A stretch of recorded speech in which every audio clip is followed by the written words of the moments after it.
پھر آپ جب مدینہ میں تبلیغ کرتے رہے تو سعد بن معاذ نے اسید بن ربیعہ کو کہا کہ جا کر مصعب بن عمیر سے کہو کہ وہ مدینہ سے نکل جائے، وہ کس کی اجازت سے یہاں پر تبلیغ کر رہا ہے۔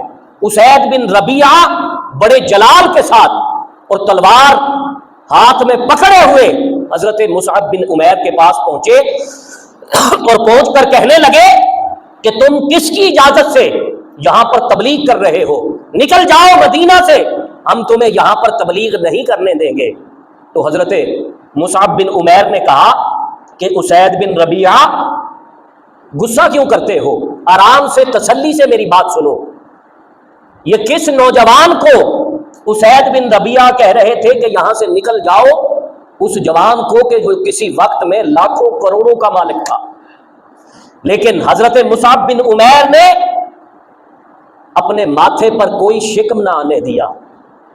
ادعو الی سبیل ربک بالحکمہ والموعظۃ الحسنہ، تو کہا کہ غصہ نہ کرو، میری بات تسلی سے سنو، اگر میری بات صحیح ہوئی تو اس بات کو مان لینا، اگر میری بات صحیح نہ ہوئی تم مجھے بتا دینا، میں خود ہی یہاں سے چلا جاؤں گا۔ اسید بن ربیعہ نے کہا کہ بات تو تمہاری ٹھیک ہے مصعب، چلو میں تمہاری بات سنتا ہوں۔ اب حضرت مصعب بن عمیر نے اسلام کا مقدمہ ایسے پیش کیا کہ وہ جو تلوار لے کر آیا تھا وہ اسلام کی تعریف سن کر اچھ کر اٹھا، اور اسید بن ربیعہ کہنے لگا کہ مصعب بن عمیر، اس دین کو قبول کرنے کا طریقہ کیا ہے؟ مجھے بتاؤ، میں بھی اس دین میں آنا چاہتا ہوں۔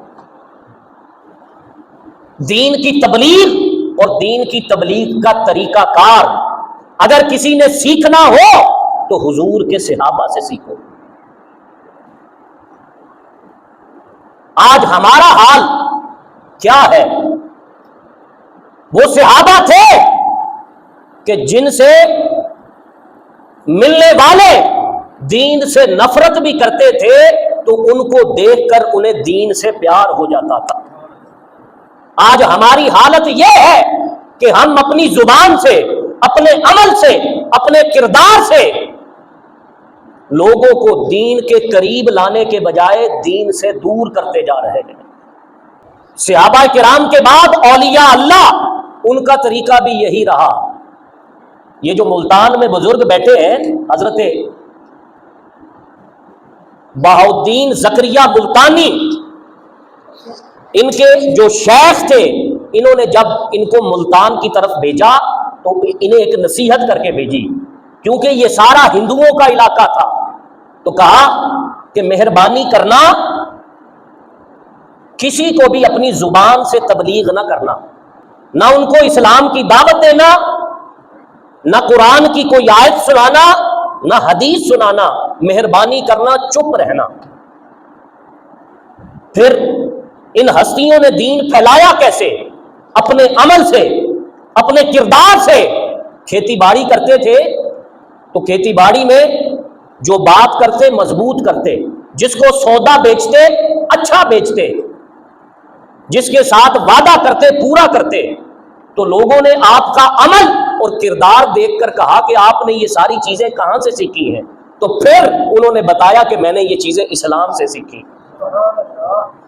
اب لوگوں نے ان کا عمل دیکھ کر اسلام قبول کیا، تبلیغ سن کر اسلام قبول نہیں کیا۔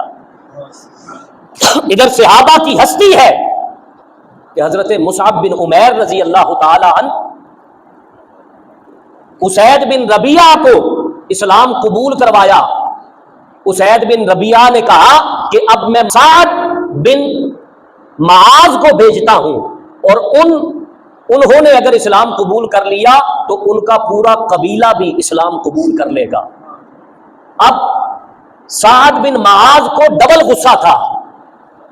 ایک یہ غصہ تھا کہ میں نے اسید بن ربیعہ کو بھیجا کہ وہ مصعب بن عمیر کو مدینہ سے نکال کر آئے، ایک تو نکالا نہیں، دوسرا اس کو بھی کلمہ پڑھا دیا۔ سعد بن معاذ بھی تلوار لے کر بڑے غصے میں آئے، حضرت مصعب بن عمیر نے ان کی باتوں کا غصہ بھی نہیں کیا، بلکہ ان سے بھی یہی کہا کہ سعد غصہ نہ کرو، تسلی سے میری بات سنو، اگر میری بات سچی نہ ہوئی اور اصول کے مطابق نہ ہوئی تو مجھے بتا دینا، میں خود ہی یہاں سے چلا جاؤں گا۔ اب حضرت مصعب بن عمیر نے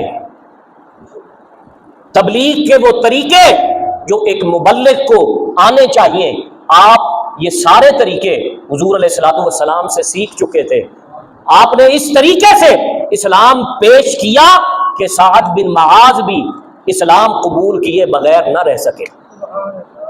پھر آپ اپنے قبیلے والوں کے پاس گئے حضرت سعد بن معاذ اور کہا کہ تم مجھے کیا سمجھتے ہو؟ کہا ہم تمہیں اپنے قبیلے کا سردار سمجھتے ہیں، تم نے ہمیشہ ہماری خیر خواہی چاہی ہے۔ کہا کہ پھر میں اس وقت تک کسی چھوٹے بچے، کسی بزرگ، کسی جوان سے بات نہیں کروں گا جب تک تم میں سے ہر ایک اسلام قبول نہ کر لے۔ حضرت سعد بن معاذ کے پورے قبیلے نے اسلام قبول کیا۔ تو محنت کون کر رہا تھا؟ حضرت مصعب بن عمیر رضی اللہ تعالی عنہ۔